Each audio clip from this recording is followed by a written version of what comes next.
So today, I want to welcome Terry Teitelbaum and Susie Kane-Kettlewell here to the gallery.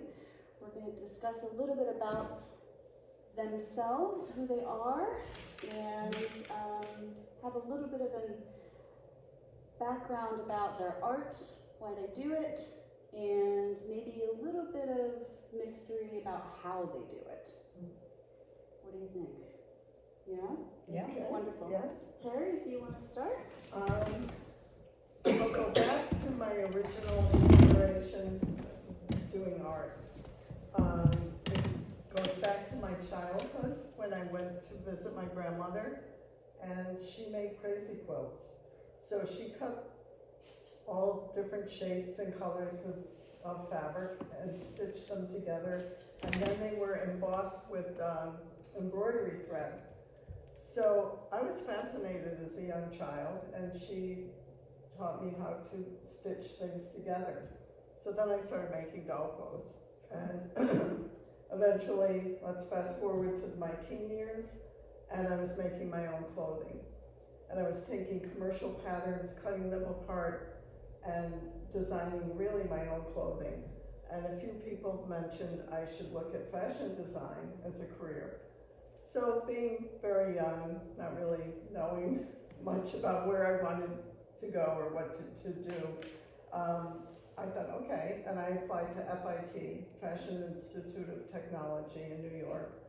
And I went on the interview, and I discovered when I got there that most people applying had professional looking portfolios, but I did not have one. So I had stuffed in a suitcase some of my designs and brought them along with me.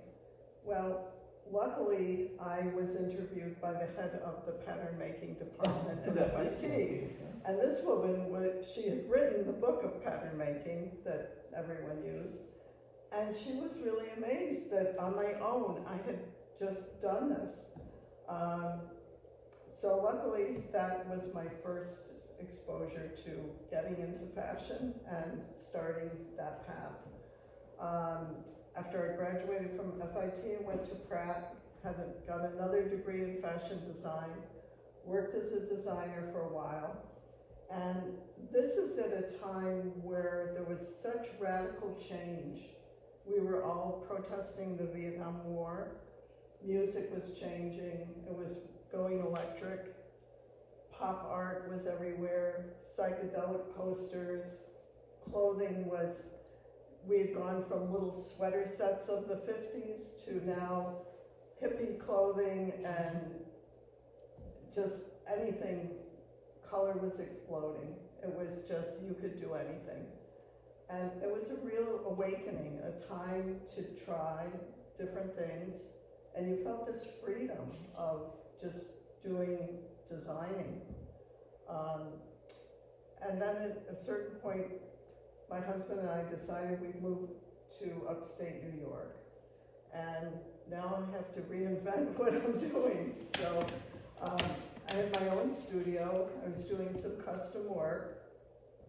And then I had an opportunity to take a position at Huntington College, working in the theater department and working with students for making costumes for the drama productions and dance productions.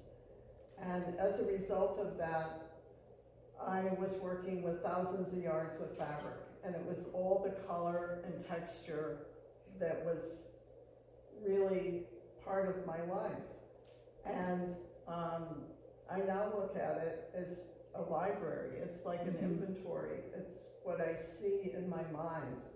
And when I started painting 7 years ago, I just started using these colors, and it turns out that when I paint, I start layering the paint, and it just is a way that I approach painting. So I take a lot of, I would say my paintings are a little bit of reality, a little bit of imagination, maybe some memories of things that I've seen, and I'm fusing the reality with the abstract. And that's what you see here. It's a combination of living in nature, really feeling like the place that I live and love. And my work has been actually described as landscape-inspired abstractions. And that's basically my inspiration. It's a lot of texture from the textiles that I worked with. And that's how I've evolved over the years. Does anybody have a question?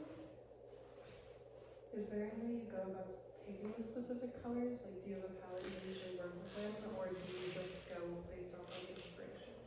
When I go into my studio, I do an underpainting on all the panels that I work on, and it could be like a red or an orange, sometimes a blue. I just look at my stack of paints and I start pulling paints that I think I might want to work with, and I make a palette, and it changes sometimes, and I'm not afraid to, abandon what I started and start over or add to it, but I don't have a preconceived idea when I work in the studio. I pretty much just start painting and I just envision something. So I find that as I work, I feel like my style reflects what I feel in my life, that it's just this flow of different things that I'm working with or seeing, and I feel like each painting is kind of unique in its own way and takes on a life of its own. So you see that the nature that's inspired under it, but then the abstraction comes to the surface. So I have a question. Yeah. So you work with multiple mediums, right? You work Yes. with pastel, oil, acrylic. And do you ever think about incorporating some of your textile work into the paints? I or the have, acrylics? and I do experiment a lot. In general, I work mostly in oil. I do some underpainting with acrylics. I like the vibrancy of the colors. But as far as the oil paint, I like the viscosity of the oil paint, and I like the pigment, the strong pigment, and the layering that you can get by using the oils. Mm-hmm. And I generally don't use brushes. I use palette knives and squeegees, and that's my method of working.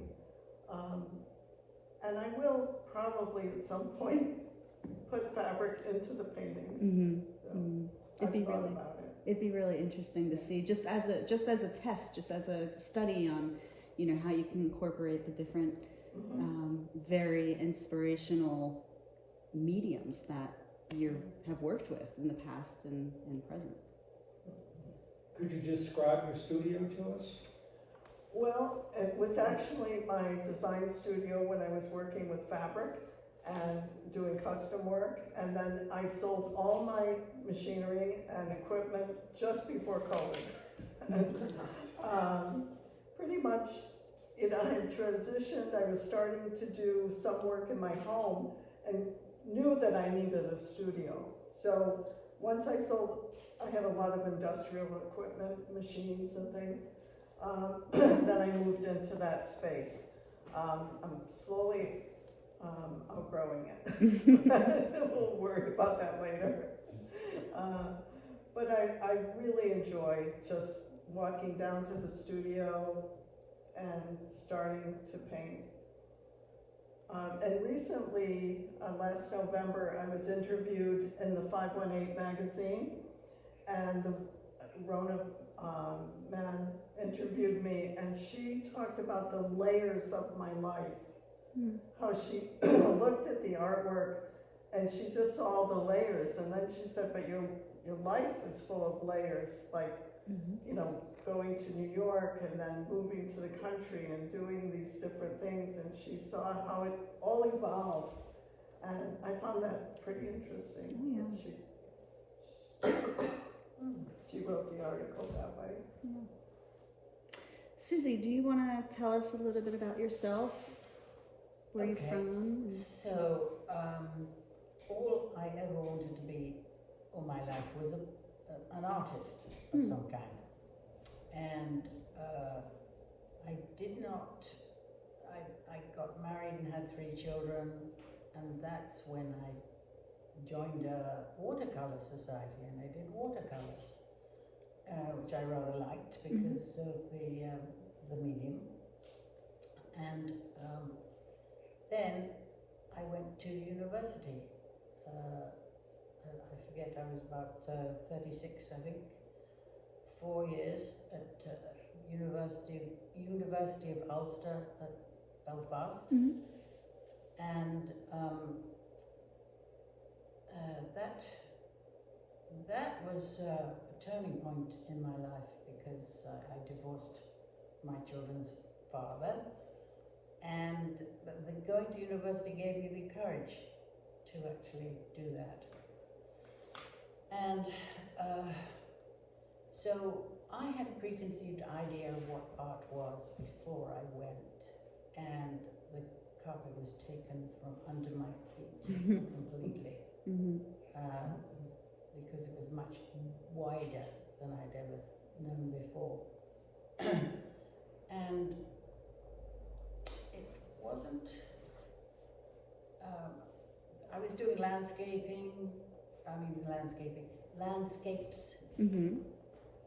because I saw patterns, and I wasn't doing abstract until I went to university. Then I started doing sort of abstract stuff. And it wasn't until I came here to America that I ran a business, and then when I finished running the business, I decided to do painting. And I'm trying to think what I started doing the paint. I think it was with acrylics. And then I discovered the alcohol inks. And the reason I don't know, do you know anything about alcohol ink? Yeah. So it's a very intense pigment suspended in alcohol, so it dries very quickly. So you can manipulate it a bit using more alcohol to thin it out, etc. But I found that what I liked about it was like working with stained glass, because there was a white underneath, and you got the color would show through and became very vivid. But what I do is I work with a pen afterwards to give it depth. So that's, sometimes you can see that one thing looks on as if it's on top of another. And I found that very interesting. Trying to think. I don't know. Anybody got any answers? Questions? I have a question. So you started with watercolor, and then you went to ink. Do you feel that connection, that same process that you started with watercolor, is what brought you to the medium you're using now? Because it looks like watercolor. You look at it and you think, well, that's watercolor, but it's not. It's actually alcohol ink. And I don't think you can get the vividness. I've never found any paint that gets that vividness. So and I discovered alcohol ink by looking at a YouTube. And I thought, wow, that looks interesting. Although what they were doing were flowers, and I'm not a flowery person. So this is why I do much more abstract. Now, do you work on more than one piece at a particular time? Like you might dabble in this one and then go back to another one, or how does that go? I will work on one piece and then set it aside and then work on another. And it isn't until I've got a few of them that then I'll go in with the pen afterwards, because I don't know what I'm going to do. And while I'm in the mood or in the process of creating, I have to keep that continuity going. and I never know what is going to happen, because when you're using that, you have no idea, and you never know when you're putting a layer on top of another. It sometimes goes muddy, or sometimes it's fine. It's very difficult, so it's hit and miss. Sometimes I'll choose what colours I'm going to use, and sometimes I don't. I just use everything. I have to work very fast because it dries very quickly. So it's similar to watercolor in that sense. Yeah, it dries much quicker. Yeah. And I've worked on different surfaces too. I've worked on canvas, which is a challenge because it has to be non-porous, completely non-porous. And mylar is my favorite because it has a soft appearance. I've worked on cellophane, which is very harsh. I didn't like that as much. And so the thing about it, working on alcohol, I'm not able to do a huge piece. I'd have to work probably on a canvas to do something that size. Mine are limited, and they all have to be behind glass to protect them because you can destroy it very easily. So, yeah. And you also work in sculpture. I do actually.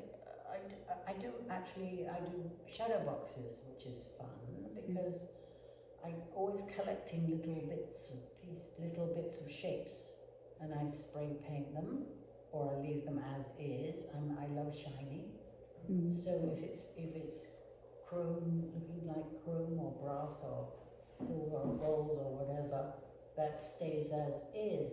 Then I'll introduce colours and I'll put them together.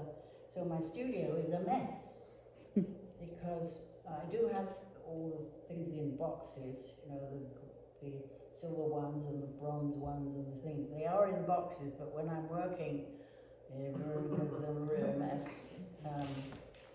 Also, a couple of years ago at the senior centre, they have a kiln. So I tried working with ceramics, which it's painstaking, I must say, because you have to create it, and then it has to dry, and then it has to be fired, and then it has to be glazed. So it takes a long time to produce, but it's good fun, and I have no preconceived idea of what I'm going to do with it when I work with the clay. And you have some metal work as well that I've seen smaller little sculptures that you do as well. It looks like metal, but it isn't. It's not metal. I have incorporated some copper wire. That's probably what you're thinking of. But it's ceramic. But the glazes that I use look like metal. Okay. You say, wow, look, I thought that was metal. Because I use a very sort of a silvery, chrome-looking glaze, and with bright colours. I try to put bright colours. I might put a red. I might do red. I love red. You love red too. Yes. Yeah. I have a question. This is for both of you. Looking at your work. Even though it's not necessarily representational, it feels complete. How do you both know when a piece is done? It's a good question. Sometimes, ideally, when you think it's done, you leave it and give it some time.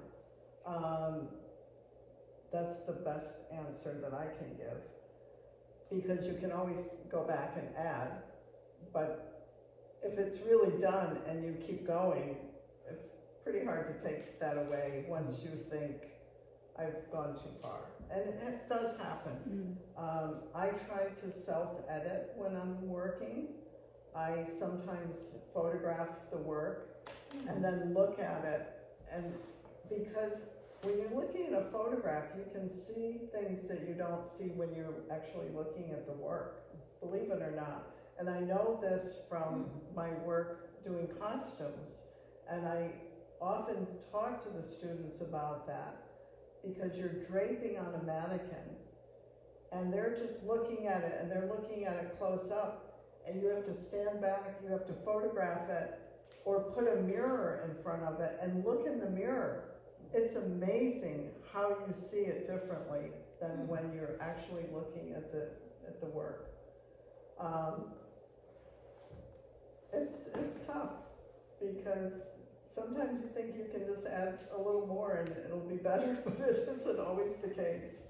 And I actually took a painting that I loved the direction it was going, and set it aside. The next day, I walked into my studio, grabbed the painting, and just started painting. And then I looked at it and I said, "What have I done?" And I destroyed what I had, and it was a little upsetting because I really liked the direction it had been going. I left that painting for quite a long time before I ever went back to it. And then I worked on it, and it became something completely different than the direction I had started. And it's actually in the 518 magazine, and it's my husband's favorite painting. Oh. So, as a result, he got a painting he liked, and he probably wouldn't have liked the other one, so we're good. But, yeah, it's a fun process, because you're always challenging yourself as to where you're going with the painting. And I don't generally work in like a series of similar work. So I have, 5 or more paintings that I'm working on in my studio at the same time. And so you're kind of going back and forth. And with oil, it's the opposite of Susie. It takes a long time for it to dry. So you can be working wet on wet, or you're working like partially dry, all different phases. And often I'll look at a painting and I'll think, I don't even know how I got there. I don't remember the processes of, or I'll think, I believe there's a color under there that I really wanted, and where is that color? So finding the colors, and I feel like that's pretty much my voice when I look under the surface and find what I've done. It's something that is a little bit of a challenge, but it's a direction I go. So, I know, because I think it's the material that tells me don't do anymore. And my studio is much bigger than yours. Mine's 24 by 24. So I have a railing all the way around the bottom of it. It's halfway up the wall. And I prop them up, and I can step back and look. And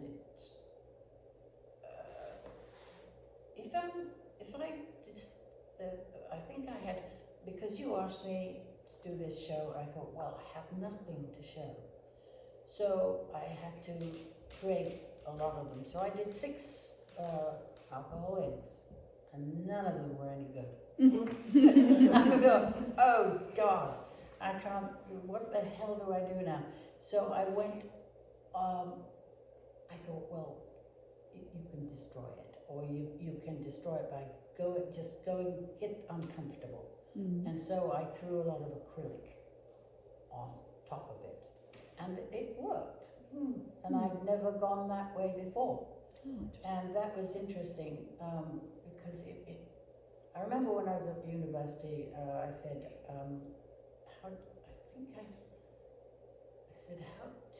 I think I asked some sort of question, and my studio professor said, well, you have to get 12 canvases, and you just, out of all those 12 that you're working on, maybe 3 or 4 might be okay, the rest are no good. So it stopped me being precious, stopped me worrying about making a mistake or messing it out.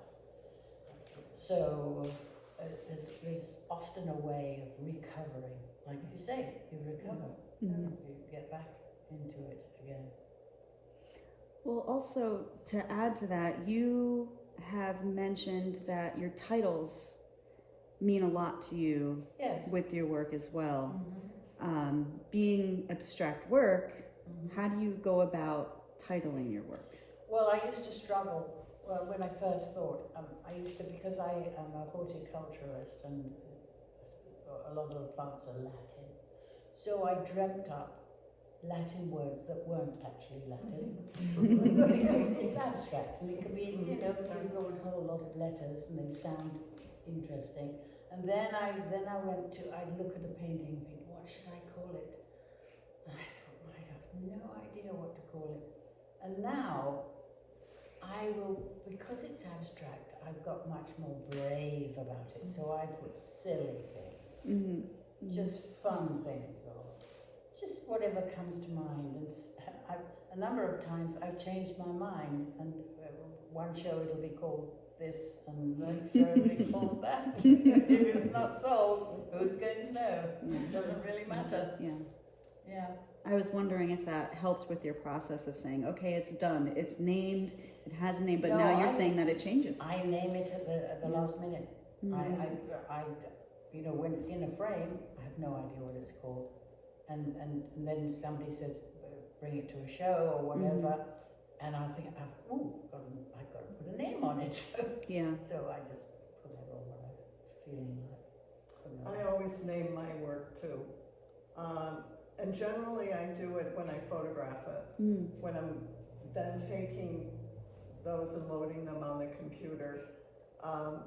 At that point, if they haven't been named, I need to name them because now they're going into my file. And I have to know what they are, and you know, and I'd say in most cases it comes to me.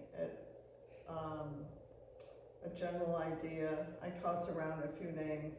Mhm. Toss them around. I have a son who likes to name my paintings. Oh, and good. he's great. He Yes. always says, you know, Mom, everyone I've named has sold. Which is pretty accurate. He comes up with clever names, and you know, sometimes we work on it together, but pretty much I'm naming them as I go. Mm. So. Yeah, I used to get the thesaurus out and look up words. And I think it's because I feel like they have a connection. I feel something about that painting of, you know, what inspired it, or Mhm. you know, where it's come from. So I never thought about taking a photo. I never thought about taking a photograph of it. yeah. I think I stop, go have lunch or supper or go to bed, wake up, go back, look at it, Mhm. and get a completely different perspective. Yeah. Yeah. I have to say, when I install work, I take photos of the walls and then I look at them after. Because when I'm in front of them, I see a lot more detail that I'm looking for, and I'm, Yeah. you know, but then when I walk away from it and I see it from afar, it looks like a totally different layout. Because when I feel like when you're right in front of something, you're not looking at the whole picture, you're looking at individual things. And I think that's a great idea, to be able to step back and see what the viewer's seeing instead of what I see specifically. You know? Well, I think Belinda did a terrific job Yeah. installing this show, Thank you. curating it. I have a wonderful work to work with in both rooms. Really appreciate it. Yeah, of course. You're welcome. I had one other question, but I want to see if anybody else has any questions, because I can talk the whole time. I have one for Terry. Can you talk about what made you decide to paint after working in fashion design for so long? I'm sorry, what? Could you repeat it? Yeah. Can you talk about what made you decide to paint after working in fashion design for so long? It just happened. It came to me that I guess I'd always wanted to paint. My entire life, I loved, you know, going to shows. I have lots of friends who are artists. I was always supportive in going because I always appreciated their work. work, Mm. and or going to museums. I mean, I was always inspired, and it could be abstract, it could be impressionist, it could be almost anything that in art, sculpture. And at some point, I really had some time after retiring, and I thought, oh, you really want to just try it. Mhm. And I just bought oil paint. I mean, people start with watercolor, acrylics, whatever. I don't know. I just bought oil paint and started painting. And then I took a couple of little workshops, one over in Vermont. I actually took a watercolor class, did a couple of watercolors, thought, oh yeah, I like it, but I don't know, you know. The oil really spoke to me, and I think it was the depth, again, of the layering and just being able to manipulate the medium, just being able to change it, and I love color, so that's pretty much what I go for. Although I have softened my palette a little bit at times, and I'm trying that, and it's fun to just mix it up. Mm. But it's been a really wonderful journey, just experimenting and trying it, and I think it was always in me that I wanted to do that. But There's a story that you told me about one of your first pieces and how it was recognized. Can you tell our company here about that? About one of your first pieces and how it was recognized, and then you ended up being in a very visible exhibition. Well, when I was first painting, I was painting very small pieces, and because I was working in my home. And a friend of mine said, yeah, you should exhibit your work. So I submitted work and was juried into a show, and I was thrilled, and I sold a number of pieces. And at that point, I said to her, what's next? Mm-hmm. She said, well, you're not quite ready for galleries. I love what you're doing. I really think your work is good, but you know, you need to wait a while. So I see a call for art for group shows, and I thought, oh, I could just, you know, you send in a couple of images in a submission. I got accepted in the show, and to my surprise, I had my own gallery. I called my friend, I said, oh, this is unbelievable. I don't know what to do.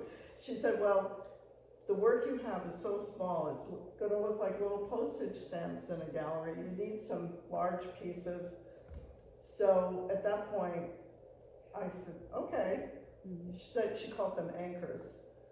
And I started painting some large pieces, had the show, was great. When I was finished with the large pieces, I asked her to come by and just check them out. And so I said, I don't know, I reworked this one. I don't think I can show it to you. She said, just show me.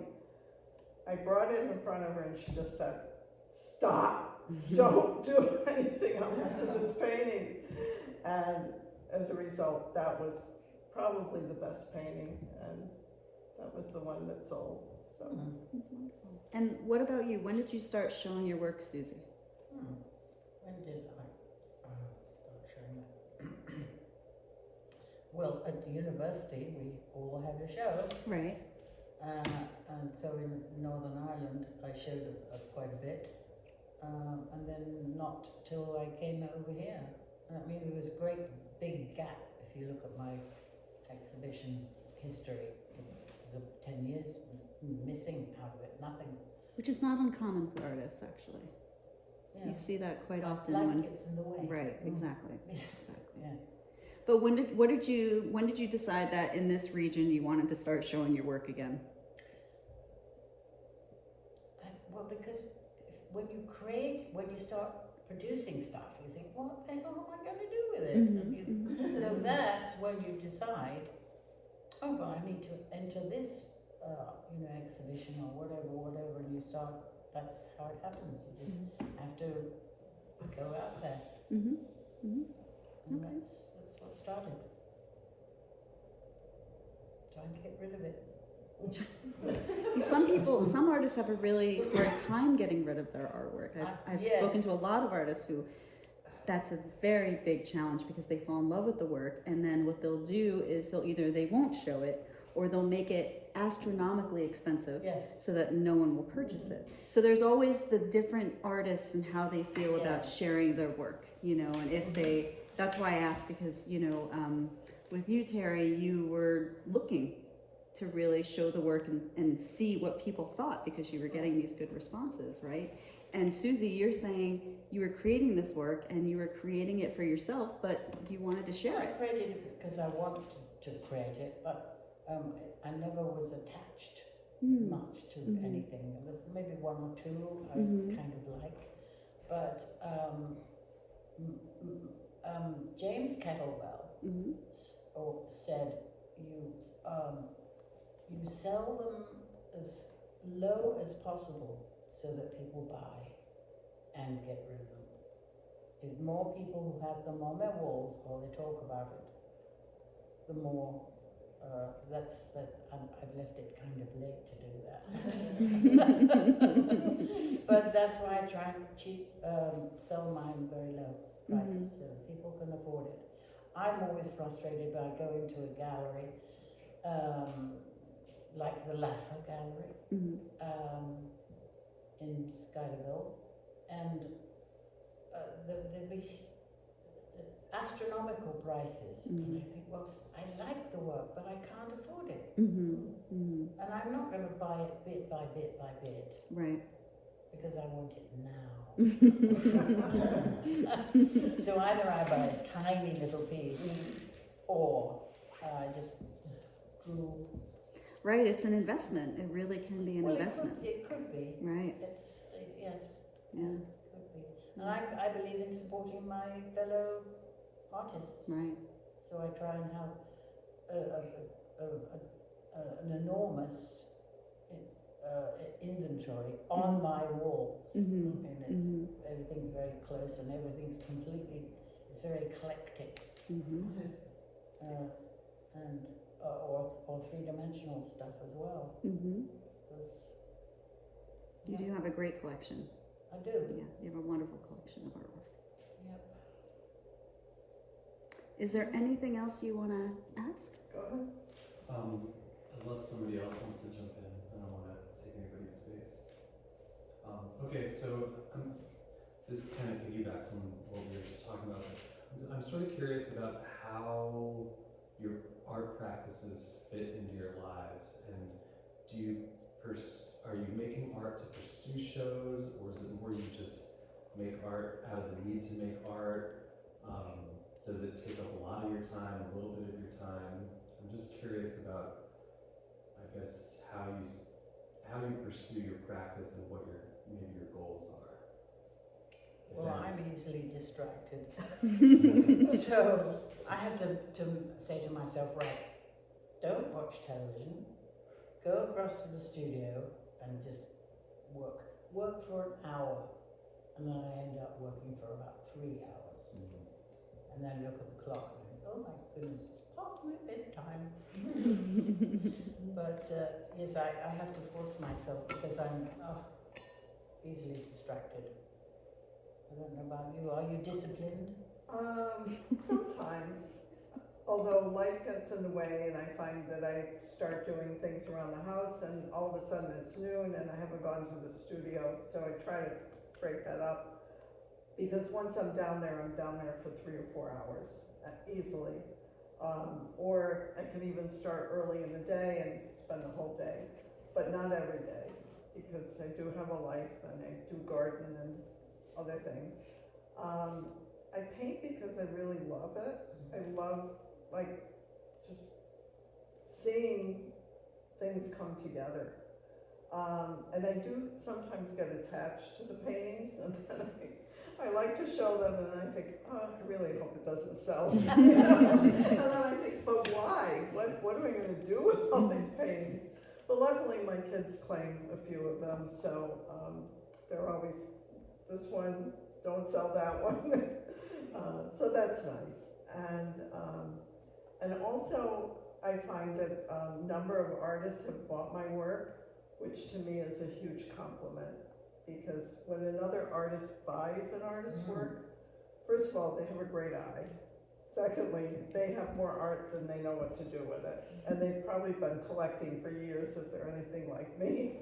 So I think it's a wonderful thing to support your friends or your friends that are artists. And Or swapping. yeah, Swap. yeah, and I just like to paint, so, and I enjoy showing the work.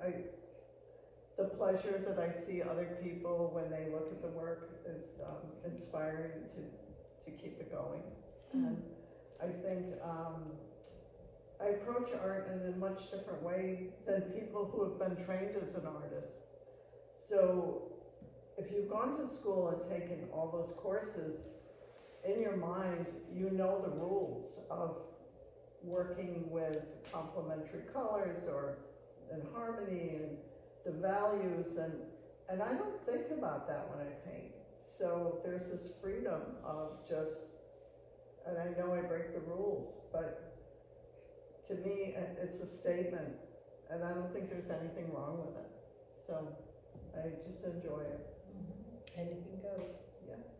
Are you guys both very close to your galleries, and or your studios, and do you find it's helpful to have a studio to work on your stuff instead of being like in your own home or something like that?